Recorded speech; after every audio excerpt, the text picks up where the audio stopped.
Choses. Et nous allons vous poser des questions rapidement par rapport à ce que vous avez entendu.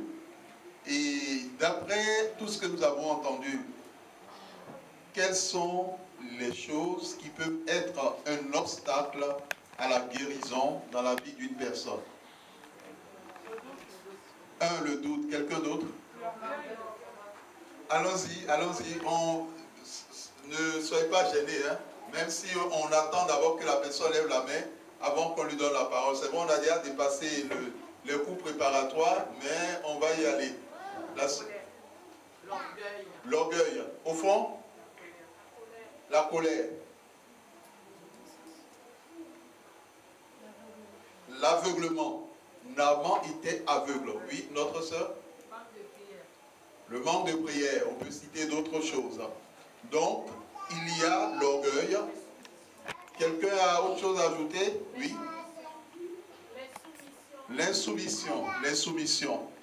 Donc, il n'a pas voulu se soumettre au prophète Élisée. Naaman n'a pas voulu se soumettre. Mais c'était un général qui avait tous les honneurs. Voyez un peu la personnalité, hein?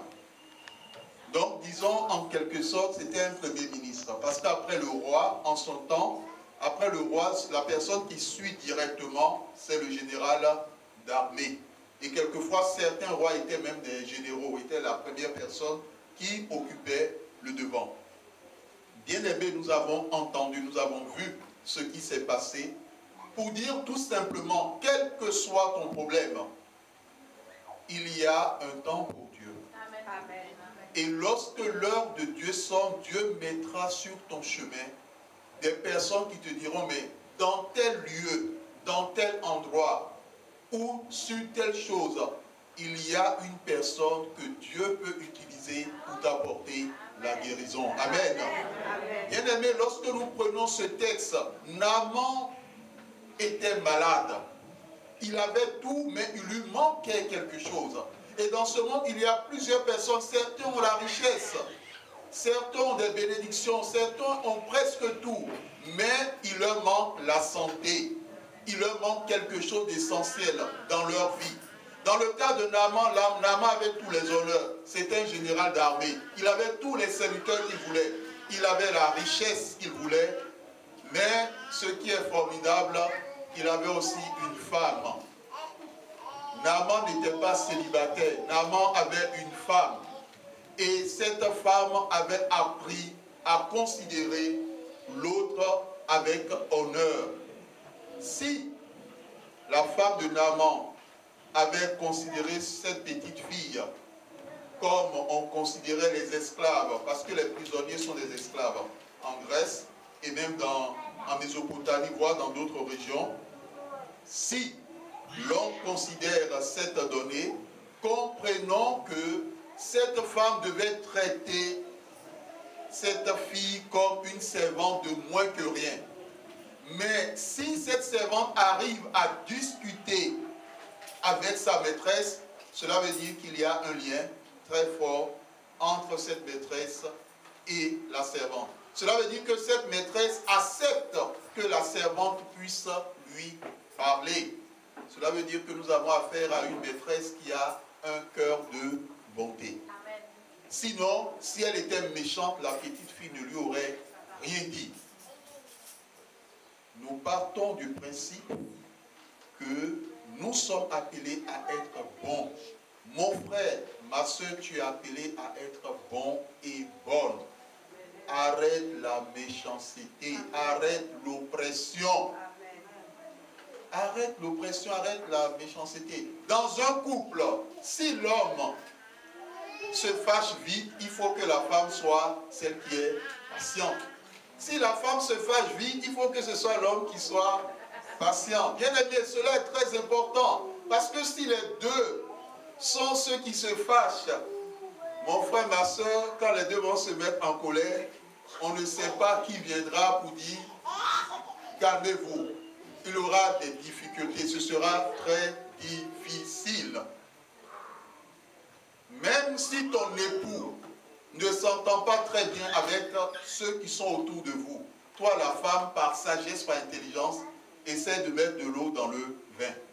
C'est important. Et si c'est l'épouse plutôt, l'homme fera tout possible pour mettre un peu d'eau dans le vin. Cela est essentiel. Parce que si vous ne mettez pas de l'eau dans le vin, vous n'entendrez pas ce que les gens disent sur vous. Mais si vous mettez de l'eau dans le vin, au moins une personne viendra dire, ah, mais la femme de cet homme, malgré que cet homme est orgueilleux, malgré que cette femme plutôt est orgueilleuse, si on prend le cas d'un homme, ah, la femme de cet homme, au moins cette femme, elle a un cœur, elle a un cœur bon. Je vais lui en parler, je vais lui toucher un mot. C'est vrai, ça se dit, je suis sûr qu'ils ne sont pas informés, je vais lui toucher un mot. Et puis c'est de cette façon que les choses se passent. Mais si tous les deux ne sont pas dans cet état d'âme, ce n'est pas bon. Nous avons vu l'obstacle, nous avons vu l'attitude de Naaman, nous avons vu l'attitude du roi d'Israël. Bien aimé, l'Éternel dit dans sa parole dans Exode 15, 26, car je suis le Dieu qui te guérit. Car je suis le Dieu qui te guérit. La foi est une ferme assurance des choses que l'on espère. Une démonstration de celles que l'on ne voit pas. Pour avoir la démonstration, il faut d'abord avoir la ferme assurance. La ferme assurance est la première démarche. Tu demandes quelque chose à Dieu. As-tu la ferme assurance que tu l'auras? C'est la première des choses. As-tu d'abord la ferme assurance? Parce que si tu n'as pas la ferme assurance, il n'y aura pas de démonstration. As-tu la ferme assurance que le mari, le Seigneur s'adresse à deux sœurs qui sont là cet après-midi, as-tu la ferme assurance que le mari que tu as demandé à Dieu, est-ce que tu as la ferme assurance que tu l'auras? À partir du moment où tu as cette ferme assurance, Dieu te le donne. La démonstration suit immédiatement. Amen. Lorsque vous mettez un logiciel dans un ordinateur qui est compatible avec ce logiciel se mettra en route pour lancer la programmation. Lorsque vous prenez un logiciel Windows 95 et vous le mettez dans un Windows 7, il va le refuser. Il ne démarrera pas. Il ne démarrera pas. L'ordinateur vous dit qu'il va rechercher la possibilité de l'installer. Mais quelquefois, cela ne marche pas. Aie d'abord la ferme assurance. Qu'as-tu demandé à Dieu? Aie d'abord la ferme assurance. Quel que soit tout ce qui se passe autour de toi, ne regarde pas cela. Pierre a regardé à la vague. Notre sœur l'a dit. Il a regardé à un moment donné, en regardant, lorsque vous n'avez pas les yeux fixés sur Dieu et vous regardez autour de vous, vous risquez d'avoir peur. Et vous risquez de prendre peur. Ne regarde pas ta situation, même si elle dure depuis des années. Ne regarde pas la souffrance de ton fils, même si cette souffrance dure depuis des années. Mais regarde au consommateur de la foi. Regarde à Christ, regarde à Dieu. Et cette femme a fait cette ferme assurance. La Bible dit, la ferme assurance de ce que l'on espère. Cela veut dire que tu ne l'as pas encore. Mais tu espères que tu l'auras parce que Dieu est avec toi. Quel que soit le mal dont tu souffres, à partir du moment où tu as la ferme assurance que Dieu, le Dieu que tu sais, le Dieu qui guérit, sois sûr, mon frère, ma soeur, qu'il t'apportera la guérison. Qu'il t'apportera la délivrance. Dans notre ministère, il y a eu beaucoup de personnes que Dieu nous a permis de rencontrer. Que ce soit des femmes stériles, que ce soit des gens qui avaient des problèmes, que ce soit un récent cas d'un étudiant qui avait le cancer. Mais comme l'Éternel est Dieu, l'Éternel a retiré la maladie. L'Éternel est le Dieu qui te guérit. Aie la ferme assurance et après tu auras la démonstration. Donc Dieu attend de toi cette ferme assurance par rapport à ce que tu espères. N'aie pas peur. La peur ne vient pas de Dieu. La peur ne vient pas de Dieu. Ne laisse pas. Quand la peur entre, le doute s'installe. Et quand le doute s'installe, l'incrédulité trouve place. Et quand l'incrédulité trouve place, ce que tu peux recevoir aujourd'hui, tu risques de le recevoir après des années.